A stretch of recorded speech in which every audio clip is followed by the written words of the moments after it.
बुफेषु दानवत्ते शणैरया वयं च वित्तिं लब्धामो णय कोई उवामहीं गणेशूर्यन्ते बुफेषु भमराजा मौगारसमाबुधा जे भवन्ति अनिश्चया नानापिण्डरया दन्ता तेन उच्यन्ते शृणोति मे।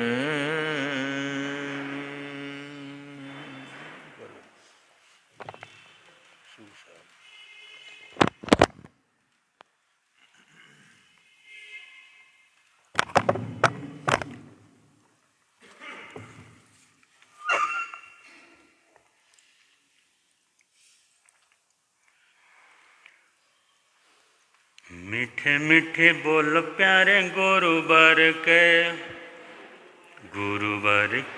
प्यारे गुरुवर के। मीठे मीठे बोल प्यारे गुरुवर के प्यारे गुरुवर के। सबको यहाँ जीवन मिले और प्रेम का सच्चा धन मिले। मीठे मीठे बोल प्यारे गुरुवर के प्यारे गुरुवर के। मीठे मीठे बोल प्यारे गुरुवर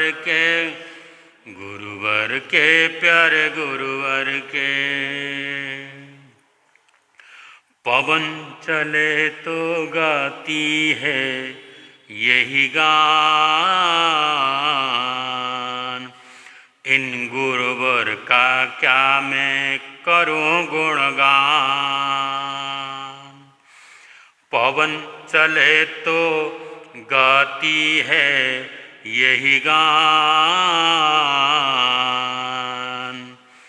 इन गुरुवर का क्या मैं करूं गुणगान। ये ज्ञानी हैं महाज्ञानी हैं, ये ज्ञानी हैं महाज्ञानी हैं। दुनिया कहे लासानी है, दुनिया कहे लासानी है। इनके वचन अनमोल है और अमृत जैसे बोल है। मीठे मीठे बोल प्यारे गुरुवर के प्यारे गुरुवर के। मीठे मीठे बोल प्यारे गुरुवर के प्यारे गुरुवर के। सबको यहाँ जीवन मिले और प्रेम का सच्चा धन मिले। मीठे मीठे बोल प्यारे गुरुवर के प्यारे गुरुवर के प्यारे गुरुवर के। इनकी शरण में जो भी आ जाए सच्चे सुखों का वो धन पा जाए। इनकी शरण में जो भी आ जाए सच्चे सुखों का वो धन पा जाए। नादान सुन अनजान सुन, नादान सुन अनजान सुन। सुख का ये वरदान सुन, सुख का है ये वरदान सुन। कर दे कृपा झोली भरे वो भव सागर पलत पल में तरे। कर दे कृपा झोली भरे वो भव सागर पल में तरे। मीठे मीठे बोल प्यारे गुरुवर के, गुरुवर के प्यारे गुरुवर के। मीठे मीठे बोल प्यारे गुरुवर के, गुरुवर के प्यारे गुरुवर के। प्रेम के मोती ये बरसाते हैं, शब्दों में अमृत भर जाते हैं। प्रेम के मोती ये बरसाते हैं, शब्दों में अमृत भर जाते हैं। ये ज्ञानी है महाज्ञानी है, ये ज्ञानी है महाज्ञानी है। दुनिया कहे लासानी है, सुख है वहाँ नहीं पग धरे। सुख है वहाँ जहाँ पग धरे। वो भव सागर पल में तरे। मीठे मीठे बोल प्यारे गुरुवर के, गुरुवर के प्यारे गुरुवर के। मीठे मीठे बोल प्यारे गुरुवर के, गुरुवर के प्यारे गुरुवर के। गीतों में दिलगीर ने गाया है, इनकी शरण में जो भी आया है। गीतों में दिलगीर ने गाया है, इनकी शरण में जो भी आया है। वो भव से तरे झोली भरे, उसके सभी संकट टले। वो भव से तरे झोली भरे, उसके सभी संकट टले। विश्वास जो गुरुवर पर करे, विश्वास जो गुरुवर पर करे। वो भवसागर पल में तरे। मीठे मीठे बोल प्यारे गुरुवर के, गुरुवर के प्यारे गुरुवर के। मीठे मीठे बोल प्यारे गुरुवर के, गुरुवर के प्यारे गुरुवर के। सबको यहाँ जीवन मिले और प्रेम का सच्चा धन मिले। मीठे मीठे बोल प्यारे गुरुवर के, गुरुवर के प्यारे गुरुवर के। मीठे मीठे बोल प्यारे गुरुवर के, गुरुवर के प्यारे गुरुवर के।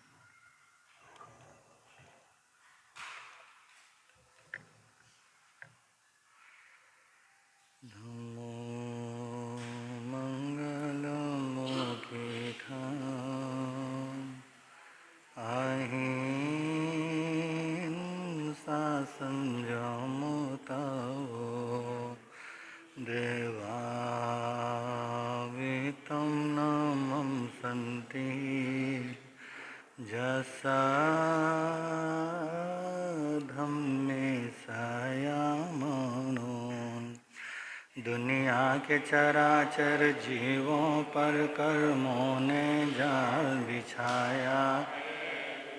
क्या साधु गृहस्थ क्या बाल वृद्ध बस कोई न बचने। अति शुभ कर्मों के आने से संतों का समागम मिलता है। जिन वाणी श्रवण करने से दुख जन्म मरण का दुख जन्म मरण का मिटता है समय नदी की धार की जिसमें सब बह जाया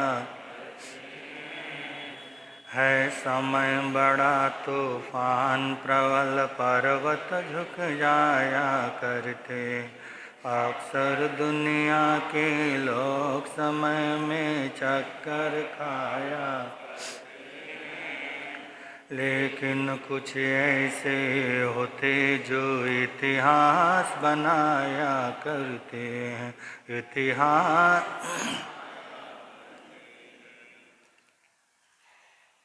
अनंत अनंतोपकारी त्रैलोक्यनाथ शासन के महाप्राण शरण भगवान महावीर स्वामी को स्मरण करते हुए आचार्य भगवान और महाराज गुरुदेव नेपाल हिंद गौरव वाचनाचार्य उपाध्याय परवर डॉक्टर श्री विशाल मुंजी महाराज साहब के चरणों में कोटिश वंदन करने के पश्चात आदरणीय मुनिराज प्रिय श्रोताजन, परमपिता परमात्मा की वाणी आप और हम सब लोग प्रतिदिन श्रवण कर रहे हैं। इसी श्रृंखला में आपके समक्ष कुछ विचार रखें, उससे पूर्व हम सब लोग रल मिल करके गाएंगे। भगवन तेरी आराधना, भगवन तेरी मेरी जिंदगी की शान हो, मुझे यही मुझे यही वरदान दो, मेरी आत्मा बलवान हो, भगवन तेरी आराधना,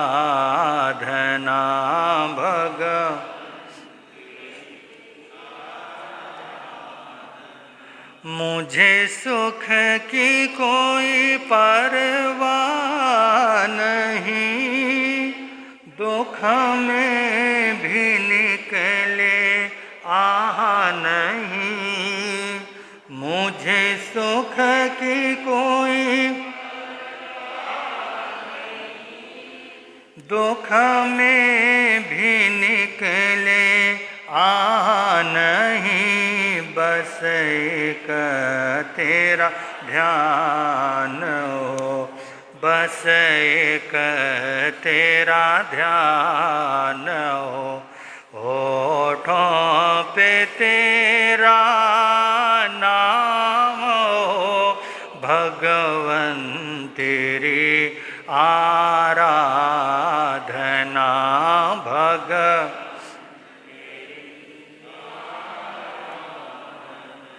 पथ में हजारों विघ्न भी आए डिगाने जो अगर, पथ में हजार आए डिगाने जो अगर, चाहे सामने शैतान हो, चाहे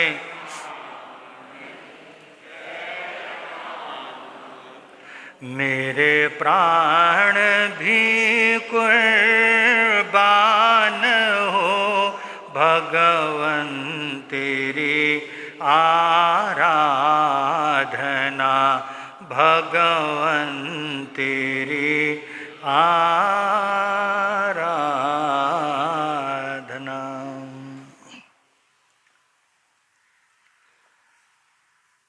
सोचा जानहि कल्याणम, सोचा जानहि भावगम, उभयम्पि जानहि सोचा जम से हम तम समय रे। इसी विषय में हम प्रवचन श्रवण कर रहे थे। इसी जीवात्मा के लिए धर्म श्रवण कितना दुर्लभ होता है। धर्म श्रवण के माध्यम से ये आत्मा अनादिकालीन इस भवचक्र को समाप्त कर अपने उस मूल अवस्था को प्राप्त कर लेता है। और भगवान कहते हैं, सोचा जानहि पावगम, सुनने से ही पाप के मार्ग का भी ज्ञान होता है। सुनने को तो हम होश संभालते से सुनते आ रहे हैं, परंतु क्या सुनना चाहिए? कौन सी ऐसी बातें हैं जिनको सुनने से मेरा वर्तमान शांत हो और भविष्य में भी कल्याण का मार्ग प्रशस्त हो। कभी कभी कुछ ऐसे शब्दों का श्रवण हम लोग कर लेते हैं, उस शब्द को सुनते ही हमारे भीतर में एक बेचैनी, परेशानी, तनाव आना प्रारंभ होता है। ये सारी चीज़ें सुनने से ही होती हैं। वैसे तो भगवान कहते हैं, जो ज्ञानी महापुरुष होते हैं वो कम बोलते हैं और उनको ऐसा लगता है संसार में बोलना क्या है। वैसे तो ये बोलना भी एक प्रकार की वासना है। कभी कभी हम देखते हैं, दो व्यक्तियों की वार्तालाप को सुनते हैं या स्वयं हम भी अनुभव करते हैं। हर व्यक्ति अपनी बात कहने के लिए बड़ा उत्सुक रहता है, बस हम अपनी बातों को कह दें और दूसरों की बातों को सुनने का धैर्य हमारे में कम होता है। ज्ञानी पुरुष तो या ज्ञानी पुरुष के लक्षण वही हैं, सुनते अधिक हैं, बोलते कम हैं। और जो बोलता कम और सुनता अधिक है, उस व्यक्ति के भीतर में बहुत कुछ होता है। और अधिक वार्तालाप, अधिक बोलने वाला व्यक्ति कहीं न कहीं अपनी अज्ञानता को छुपा रहा होता है। अपने भीतर का जो अभाव है, जो अज्ञानपन है, उस अज्ञान अवस्था को छुपाने की कोशिश भी हो रही होती है। इसलिए भगवान कहते हैं, तुम सुनो और ऐसी बातें सुनो जिन बातों को सुनने के बाद तुम्हें अंदर आनंद का अनुभव होने लगे। क्योंकि भगवान ने कहा है, जो श्रवण होता है ये मोक्ष के उस मार्ग का या उस मोक्ष की सीढ़ियों का प्रथम पाया है। प्रथम सीढ़ी ही धर्म श्रवण है। तो इसका अर्थ ये भी तो नहीं कि प्रथम सीढ़ी में चढ़ने से हमें मंजिल प्राप्त हो। उस मंजिल तक जाने के लिए अनेक पड़ाव आएंगे, अनेक पुरुषार्थ और परिश्रम हमको करना पड़ेगा। तो इसलिए धर्म श्रवण अत्यंत दुर्लभ बतलाया। और संत तुलसीदास ने भी तो कहा था, संत समागम हरि कथा, तुलसी दुर्लभ दोए, सूतदारा और संपत्ति तो पापी के भी होए। संतों का समागम और भगवान की कथा, हरि कथा, ये दोनों चीज़ संसार में अत्यंत दुर्लभ है। बड़ी मुश्किल से संतों का समागम करने का अवसर प्राप्त होता है। और कभी कभी जब इस बात की सूचना हमको मिलती है संतों का आगमन हुआ है, एक तो पहले संतों के पास जाने का मन नहीं होता और बड़ी मुश्किल से संतों के पास चले भी जाते हैं और संतों के सानिध्य में रहकर सत्संग भी कर लिया परंतु सही और गलत का ज्ञान और सही और गलत का बोध होना वो और कठिन होता है। जैसे धर्म आराधना के संबंध में भी दो बातें होती हैं, और एक तो वो बातें जिन बातों को हम मन की एकाग्रता के साथ अंगीकार करते हैं और धर्म का आचरण कर लेते हैं, और धर्म का आचरण और धर्म की आराधना करना, और वो भी मन में किसी प्रकार का कोई विचार संकल्प विकल्प न हो, एकाग्रता के साथ धर्म आचरण कर लेते हैं। और दूसरे, धर्म की आराधना के पीछे कोई न कोई भौतिक चीज़ों को लक्ष्य में रख कर के भी किया जाता है। धर्म ध्यान तो हम करते हैं, सामायिक चंदा पूजा पाठ अर्चना आदि माला जाप कर लेते हैं, परंतु उसके पीछे हमारा लक्ष्य भौतिक लक्ष्य को रखकर हम लोग उस धर्म आराधना को करते हैं, जिसमें हमारा शुद्ध और पवित्र लक्ष्य नहीं बन पाता।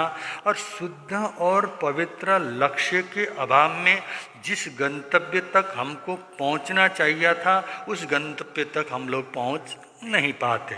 उदाहरण के लिए, हमारे मन में बहुत अच्छे भाव हैं और किसी व्यक्ति के प्रति और किसी प्रेमी के प्रति हमारे मन में बड़े भाव उठते हैं, वात्सल्य के भाव, प्रेम के भाव उठते हैं, और हमने पूरे दिल से एक पत्र को लिखा और इतनी बातें हमने लिख डाली, सारा का सारा हमारा दिल खोल करके दिल के संपूर्ण बात को हमने पत्र में उतार दिया, और सुंदर वो पत्र लिख के तैयार करने के बाद हमको महसूस होता है कि मैंने सारी मन की बातें इस पत्र में लिख दी और मैं अपनी मन की बातें उस तक पहुंचा दूंगा।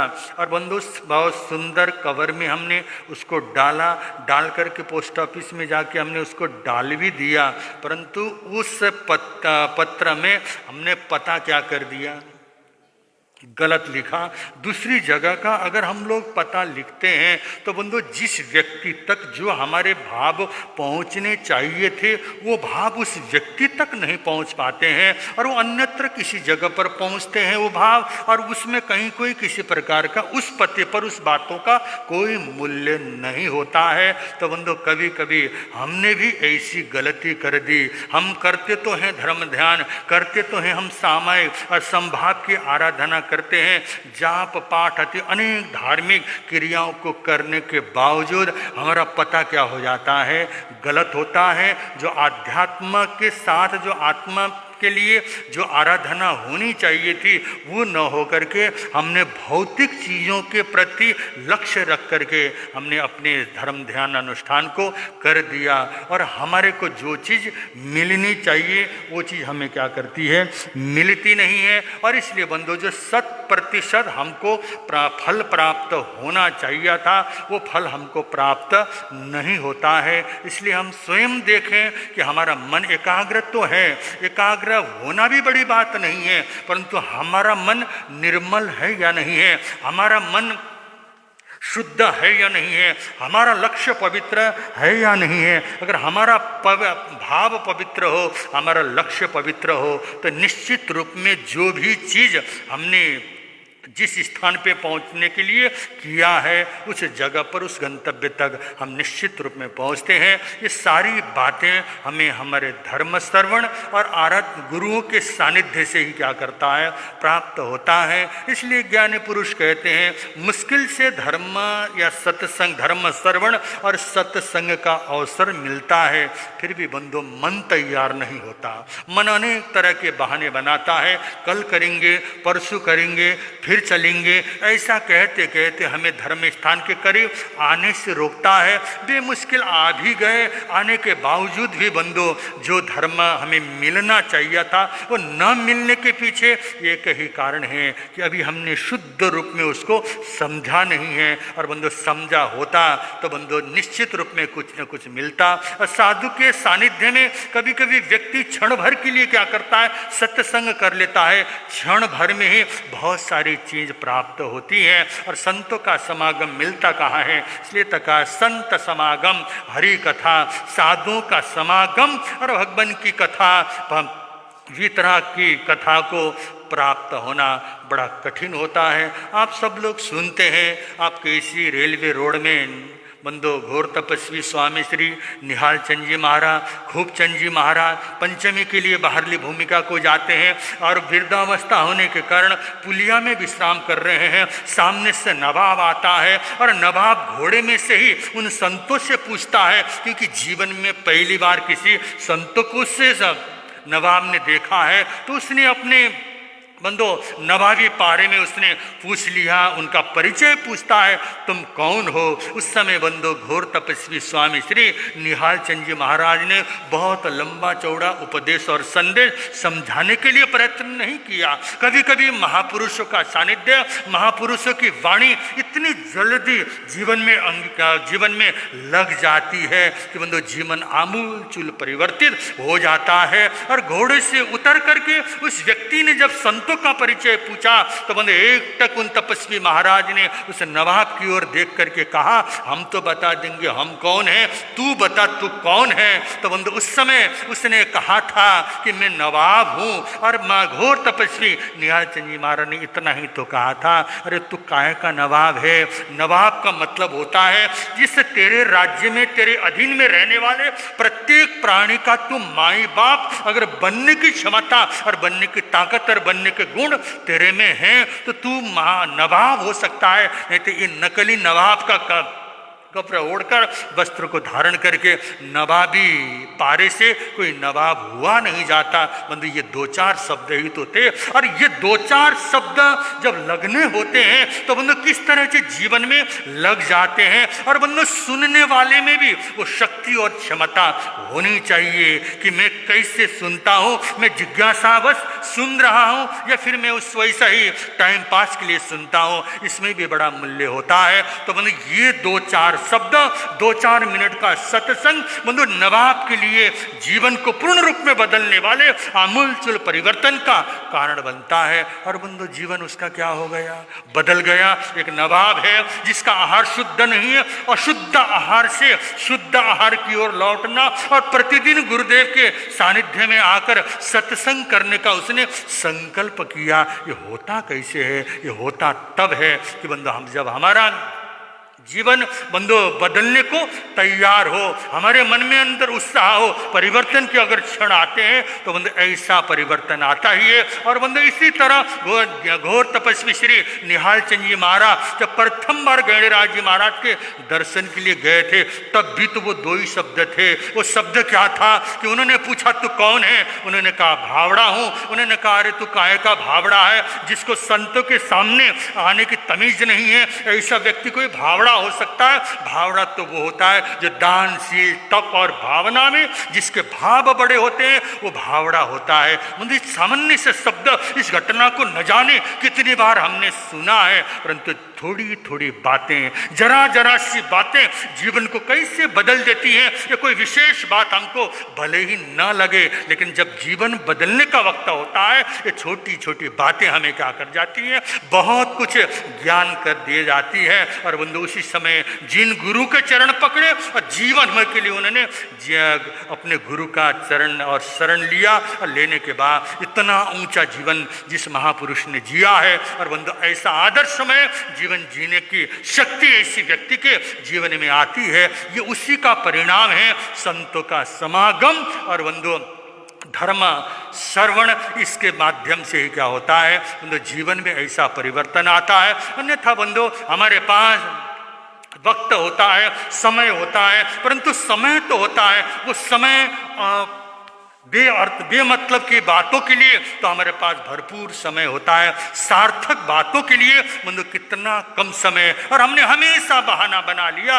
कि हमारे पास वक्त नहीं है, हमारे पास समय नहीं है। और बंधु विशेषकर धर्म के कार्यों के लिए हमने हमेशा अपने को वक्तहीन माना और वक्त का अभाव महसूस होने लगी। तभी जाकर के आज हम अशांत हैं, अब ये तभी जाकर के जो हमें मिलना चाहिए वो नहीं मिल पाता।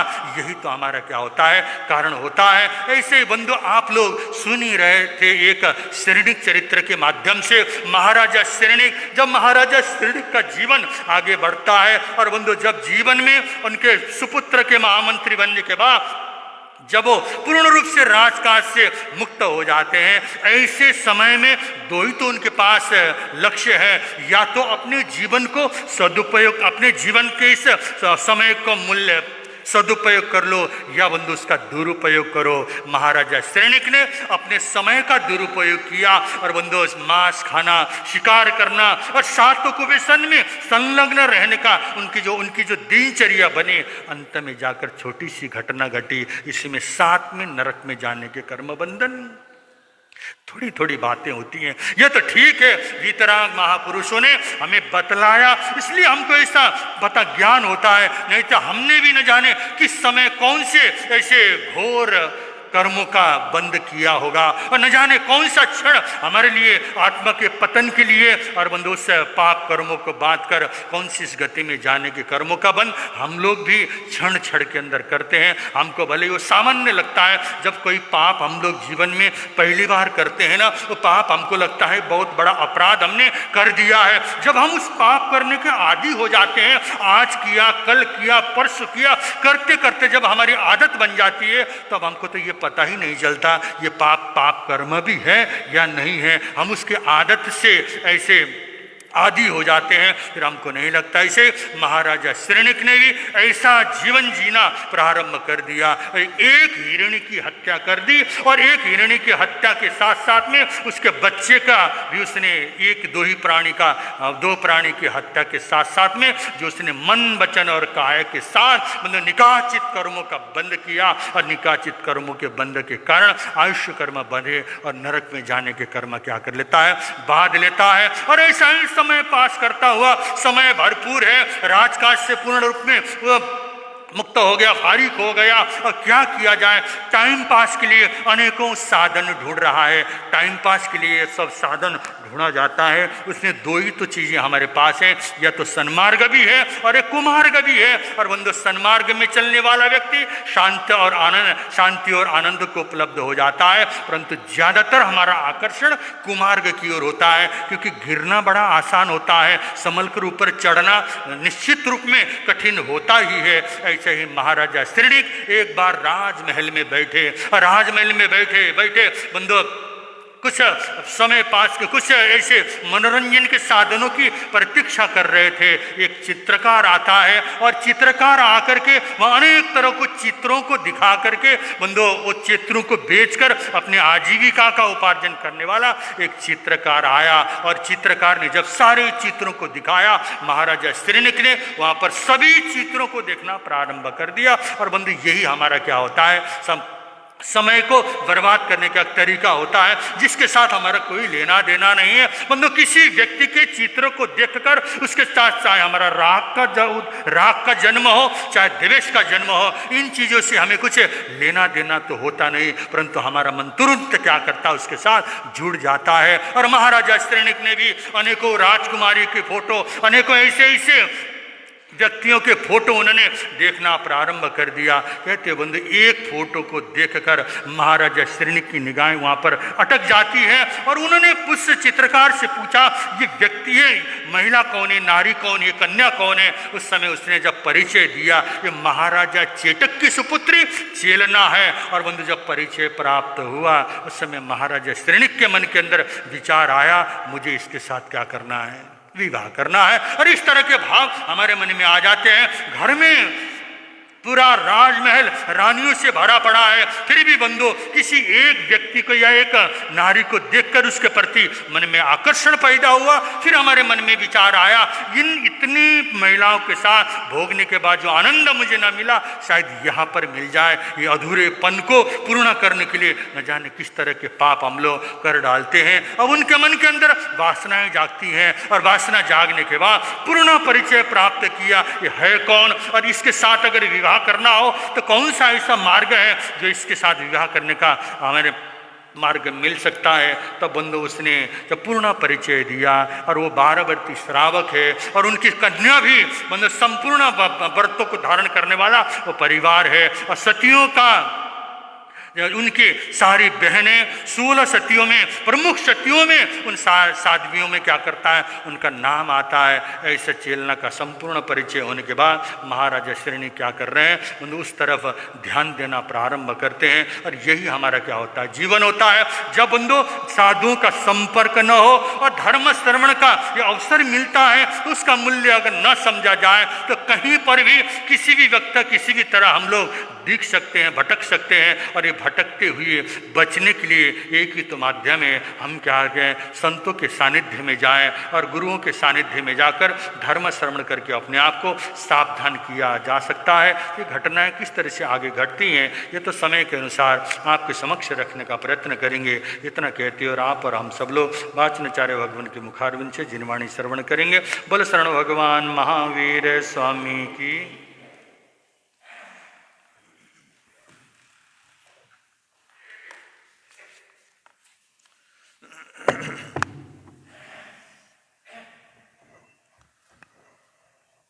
श्री शांतिनाथ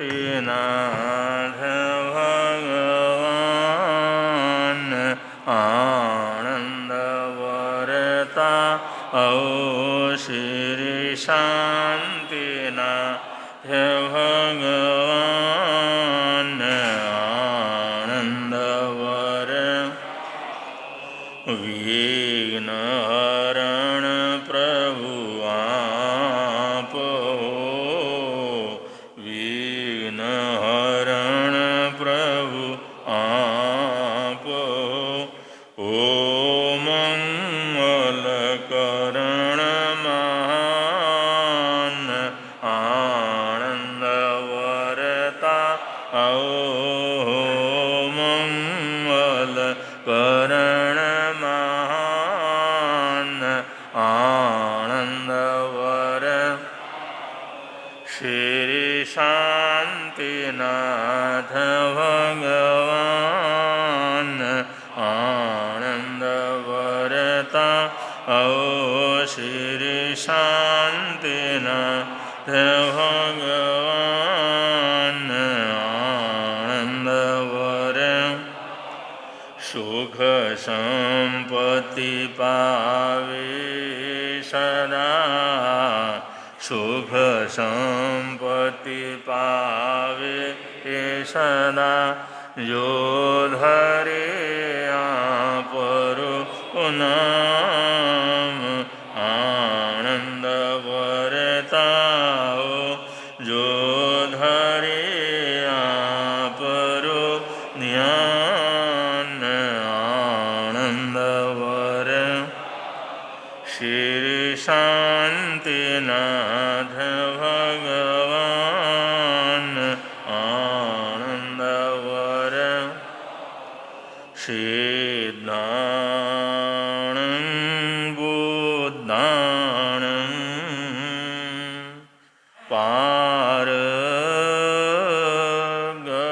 पारगयाणं परं पारगयाणं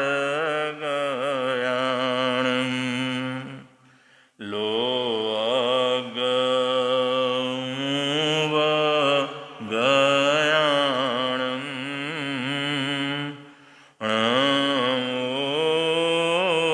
णमोषया सबसिद्धाणं।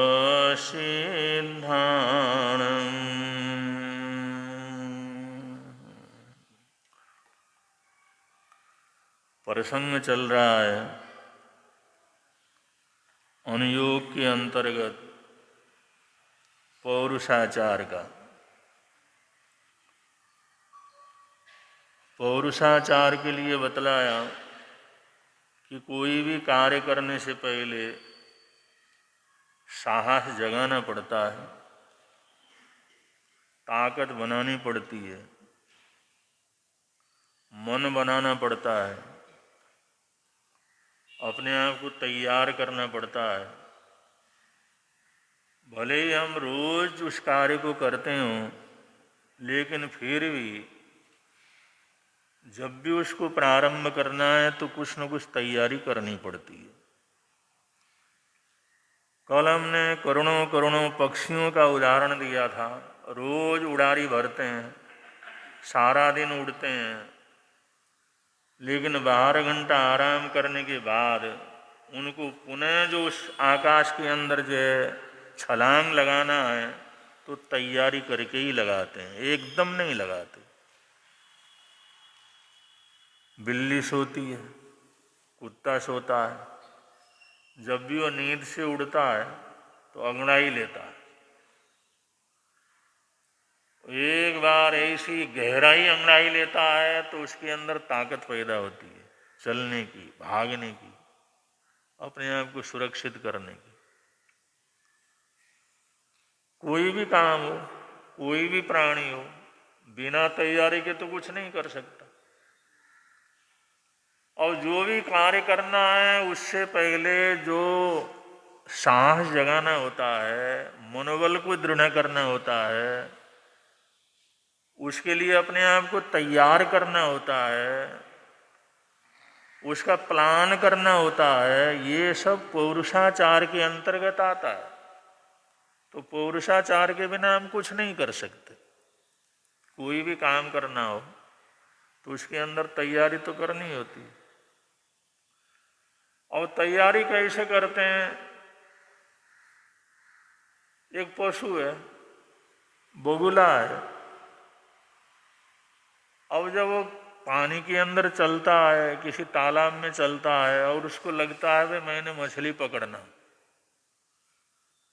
तो मछली पकड़ना है तो उससे पहले वो अपने आप को तैयार करता है और इतना शांत हो जाता है, इतना शांत हो जाता है तो कोई ब्रह्मर्षि ध्यान लगा रहा हो, आंखें मूंद करके बिल्कुल एक पैर से खड़ा, हिलना डुलना नहीं। वो बगुला मछली मारने से पहले ऐसा निश्चेष्ट होकर के ध्यान के अंदर खड़ा हो जाता है कि अच्छे अच्छे हम लोग ध्यान करने वाले, अच्छे अच्छे ध्यान साधना करने वाले उसका मुकाबला नहीं कर सकते। वो क्या कर रहा? वो मछली को पकड़ने की तैयारी कर रहा है कि जब तक मैं इतना शांत नहीं होऊंगा, बिल्कुल जैसे ये जीव जंतु है या अजीब है, इसकी पहचान न मिट जाए। क्योंकि मछली को अगर पता लगेगा ये जीव है, ये हिलने डुलने वाला है, तो मछली उसके पास आएगी नहीं, और उसके पास आएगी नहीं तो उसको कैसे पकड़ेगा? तो ऐसा निश्चल होकर के खड़ा हो जाता है, पूरा हिलन चालन पूरा बंद करके खड़ा रहता है और मछली का इंतजार करता है कब मछली आकर के पास से गुजरे। ये भी पुरुषार्थ जगाना।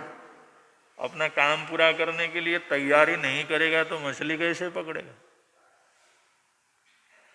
एक स्वाभाविक रूप से एक पशु योनि के अंदर रहने वाला बगुला इस तरह से अपने काम के परिणाम को प्राप्त करने के लिए बड़ी गहरी तैयारी करता है।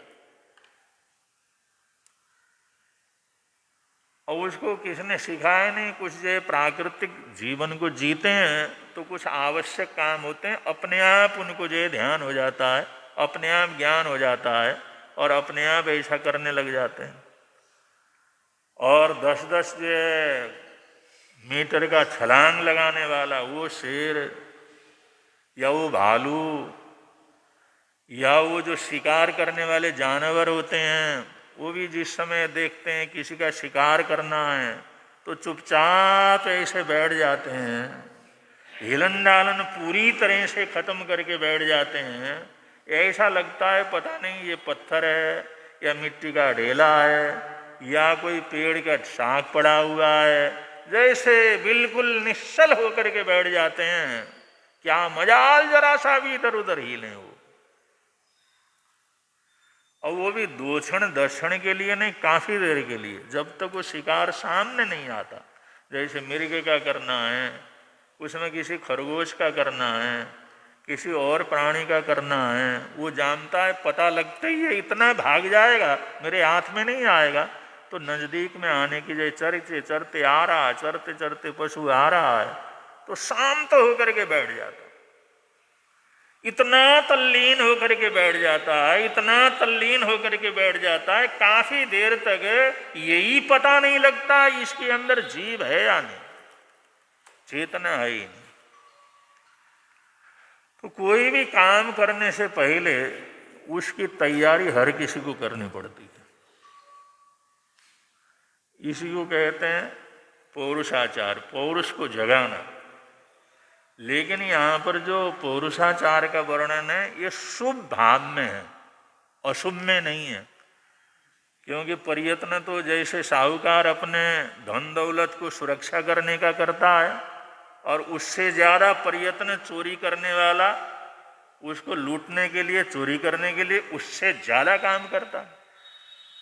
सेठ कमाने के लिए जितनी बुद्धि लगाता है, चोर या ठग उसको लूटने के लिए, चोरी करने के लिए उससे ज़्यादा डबल बुद्धि लगाता है।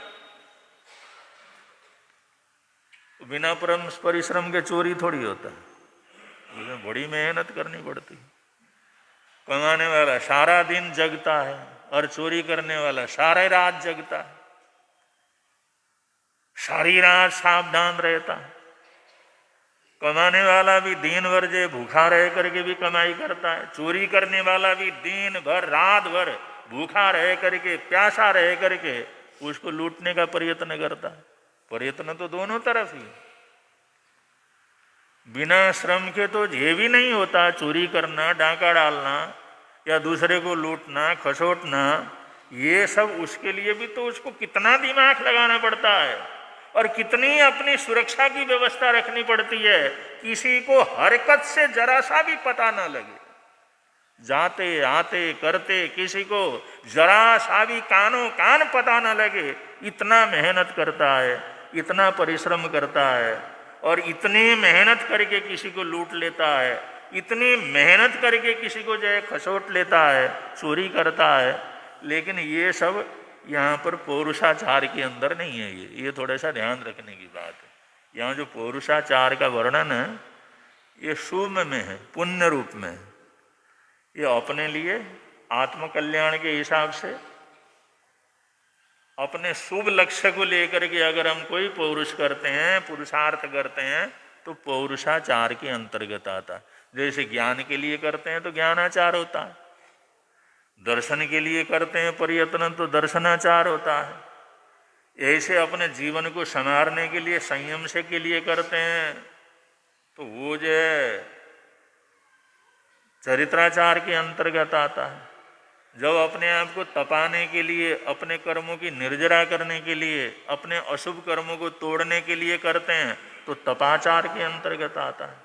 तो जैसे वहाँ पर सभी एक शुभ लक्ष्य को लेकर के चलते हैं, शुभ लक्ष्य को इसके अंदर रखा जाता है, ऐसा ही जो है ये जो पौरुषाचार है इसके अंदर ही शुभ को ही ग्रहण किया जाता है, अशुभ को हमने ग्रहण नहीं करना।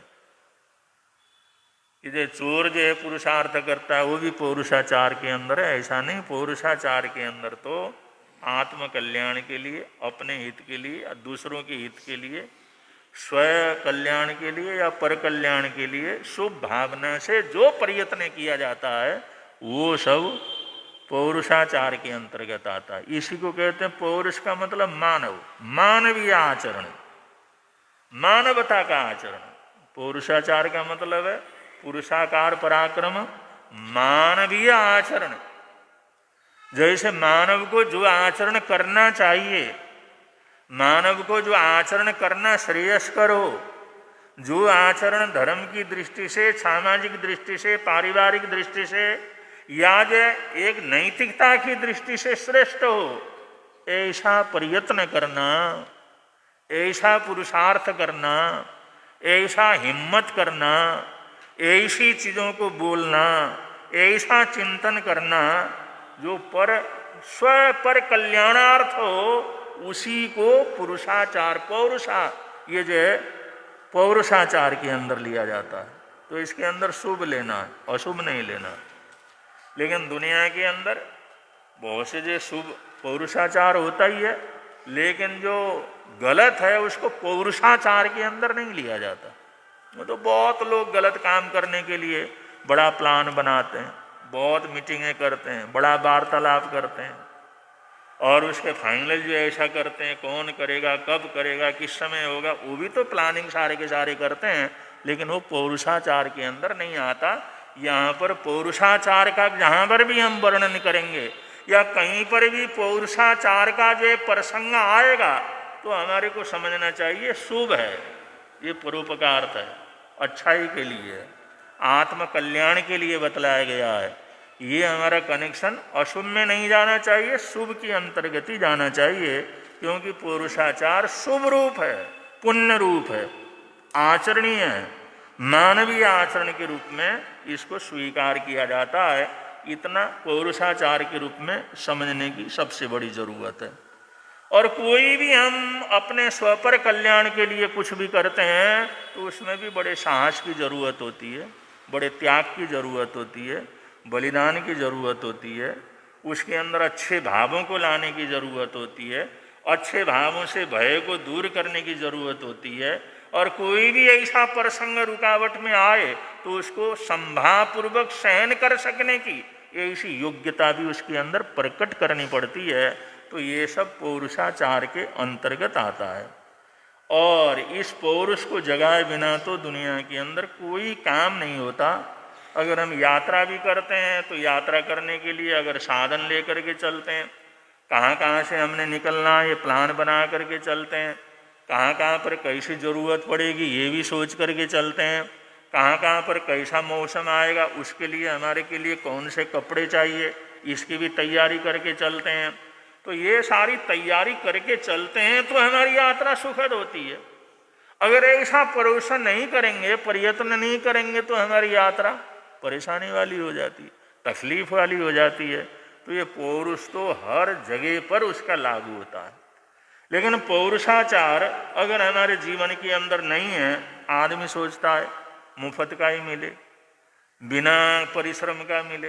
तो इसलिए कहते हैं जो श्रावक होते हैं, श्राविकाएं होते हैं, जो धर्मात्मा लोग होते हैं वो हक का लेते हैं और बेहक का वो क्या करते, लेते नहीं। वो सोचते हैं भाई हमारा हक का हो तो लेंगे, हमारे अधिकार का हो तो लेंगे, और हमारा अधिकार का वो नहीं है तो हम उसको बिल्कुल भी नहीं लेंगे।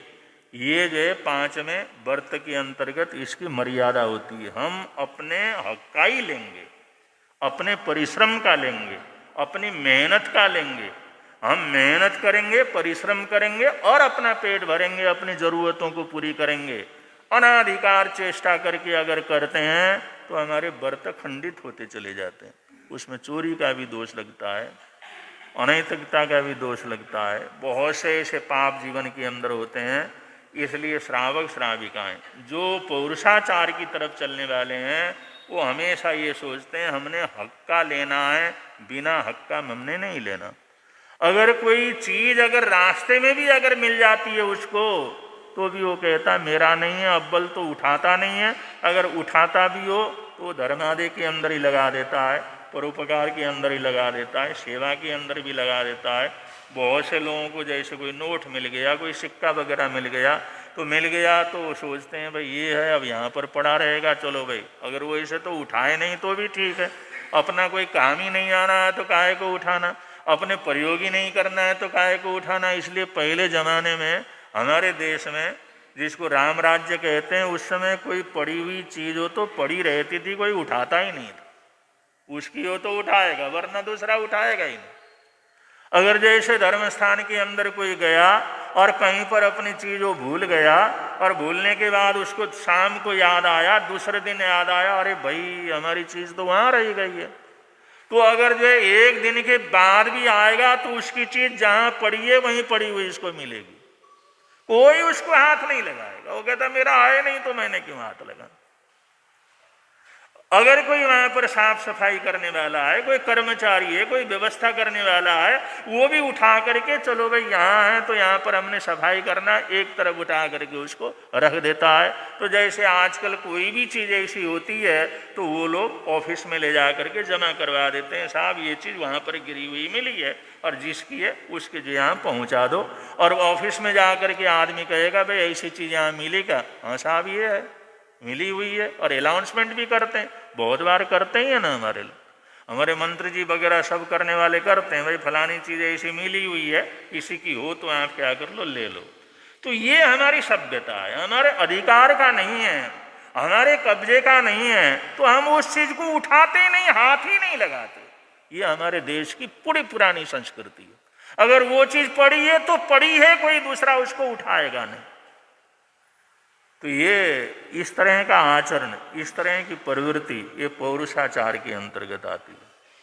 तो ऐसा पौरुषाचार अगर हमारा जगता है, अगर हम स्वयं पर कल्याण के लिए कुछ करने के लिए जाते हैं, तो उसको प्लानिंग करके करते हैं, साहस से करते हैं, विचार करके करते हैं, विमर्श करके करते हैं, सोच विचार करके करते हैं, तो उस काम के अंदर हमारे को सफलता मिलती है। चाहे तप का हो, चाहे ज्ञान का हो, चाहे कोई आचरण का हो, चाहे किसी भी प्रकार की जो है सर्व कल्याण की भावना का हो, तो उससे पहले जो सोचना, विचारना, तैयारी करना, ये सब ये पौरुषाचार के अंतर्गत आता है। और इसमें विशेष रूप से ध्यान रखना है कि पौरुषाचार के अंदर वही चीज़ है जो शुभ है, अशुभ को हम पौरुषाचार के अंदर नहीं लेते। इतनी बेसिक रूप से थोड़ी सी जानकारी, थोड़ी सी समझ हमारे को अपने जीवन के अंदर रखना चाहिए।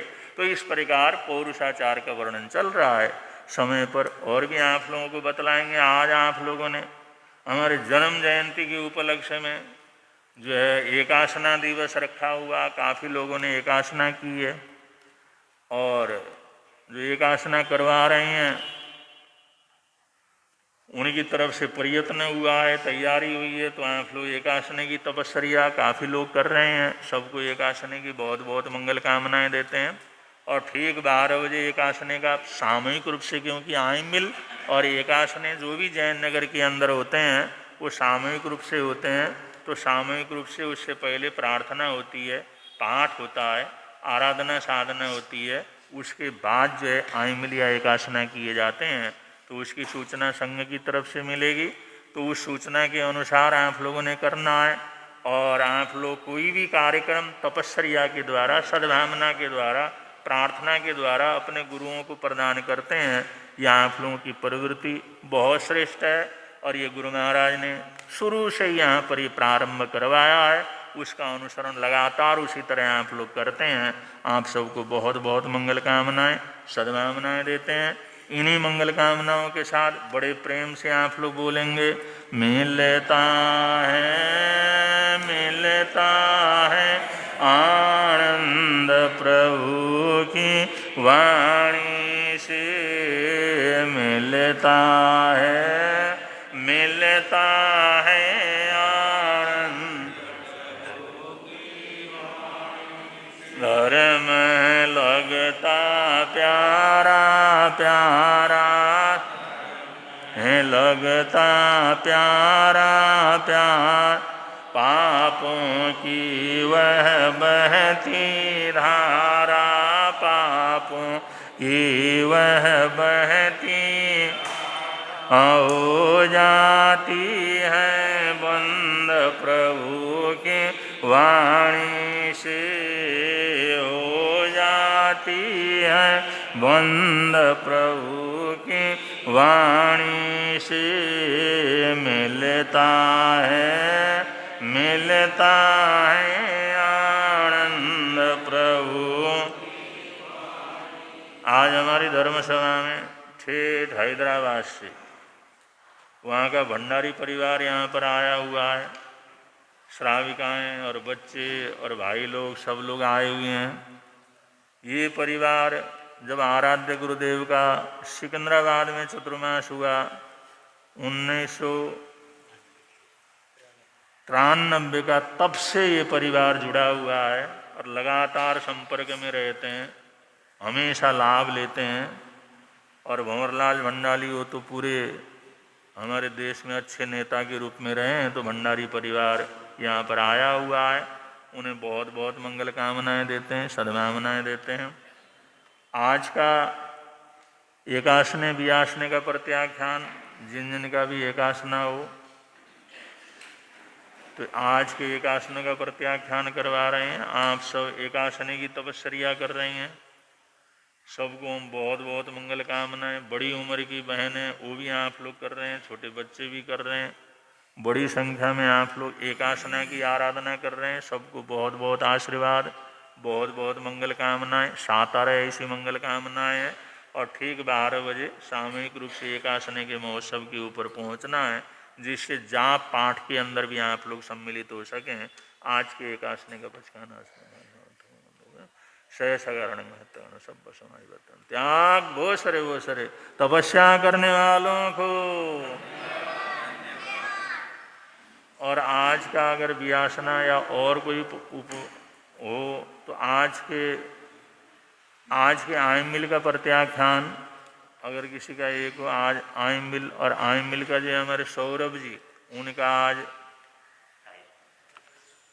28 में है ना। हाँ, आज 28 में उनका आयमिल है। और आगे आने वाले 22 तारीख को उनके 31 आयमिल हो जाएंगे। 22 तारीख को आपके आयमिल तपस्या 31 हो जाएगी। और 23 तारीख को आपका विचार उपवास करने का है। तो 22 तक आपके 31 आयमिल करके जो है आयमिल का पूरा मासकमण उनका संपन्न हो जाएगा। 23 तारीख को आप उपवास करेंगे। और 23 तारीख को श्री अमरनाथ मोतिया देवी जैन परिवार की तरफ से, श्री सुभाष जी जैन, अलका की जैन परिवार की तरफ से प्रसाद का वितरण उनकी तपस्या के उपलक्ष्य में 23 तारीख को संपन्न होगा। और संघ की तरफ से या हमारे जैन नगर के संगठनों की तरफ से, संस्थाओं की तरफ से मास खमण की तपस्या करने वाले तपस्वियों का सामूहिक रूप से स्वागत का कार्यक्रम रहता है। बहुत से संस्थाओं की तरफ से, समाज की तरफ से मास खमण करने वाले तपस्वी का या पारिवारिक रूप से रिश्तेदारों के हिसाब से भी उनके स्वागत सत्कार का कार्यक्रम रहता है। ये सब तपस्या का स्वागत, सत्कार, सम्मान का आयोजन 23 तारीख को यहाँ पर संपन्न होगा। 22 तारीख को उनके 31 आयमिल हो जाएंगे। 23 तारीख को उनका उपवास रहेगा। उसी दिन उनका सामूहिक रूप से स्वागत का कार्यक्रम, अभिनंदन का, तप के अभिनंदन का कार्यक्रम संपन्न होगा। और योगानुयोग श्री सौरभ जी की जो माता जी हैं उनकी पुण्यतिथि भी 23 तारीख को ही आ रही है। तो आपने तपस्या करके अपने अमरनाथ परिवार को, मोतिया जी परिवार के शान को आगे बढ़ाया है, संघ की शान को आगे बढ़ाया है। आपको हम बहुत बहुत मंगल कामनाएं देते हैं, सद्भावनाएं देते हैं। आज 28 में आयमिल का प्रत्याख्यान, 28 में आयमिल का बचकाना तसंते पड़ी कौन त्याग वो सरे तपस्या करने वालों को, संघ की शान बढ़ाने वालों को। आज का अगर किसी का उपवास हो तो अब संघ की तरफ से संघ के उपमंत्री सूचनाएं दे रहे हैं और सूचनाओं के अनंतर मंगल पाठ होगा। संघ की तरफ से सूचनाएं।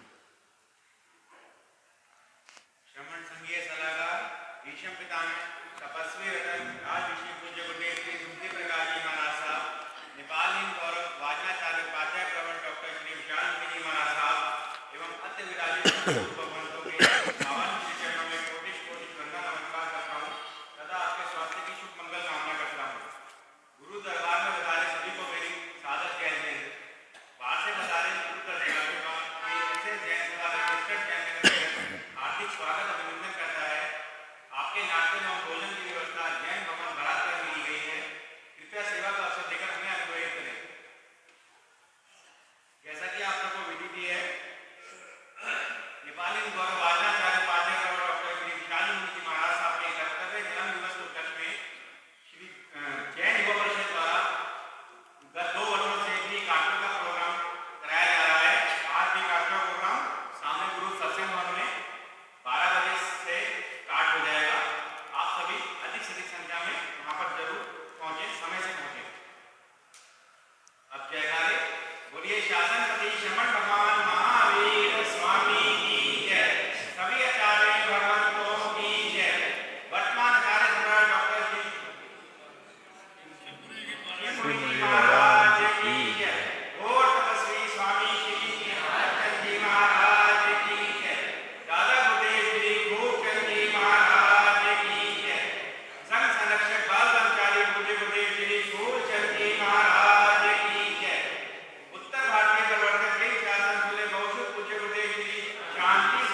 के श्री मानव रत्न संस्थापक डॉक्टर श्री मणिभद्र जी महाराज की जय।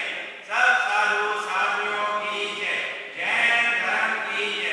श्रमण संघ की जय। आज के आनंद की जय। श्रीजतारि मंगलम अरिहंता मंगलम सिद्धा मंगलम साहू मंगलम केवली पुनत्तो धम्मो मंगलम चत्तारि लोकोत्तमा अरिहंता लोकोत्तमा सिद्धा लोकोत्तमा साहू लोकोत्तमा केवली पुनत्तो धम्मो लोकोत्तमो चत्तारि शरणं प्रवज्यामि अरिहन्ते शरणं प्रवज्यामि सिद्धे शरणं प्रवज्यामि साहू शरणं प्रवज्यामि केवली पुनत्तं धम्मं शरणं प्रवज्यामि ये चार शरण दुख हरण जगत में और न शरण कोई होगा जो भव प्राणी करे आराधन उसका अजर अमर पद होगा उसका सदा ही मंगल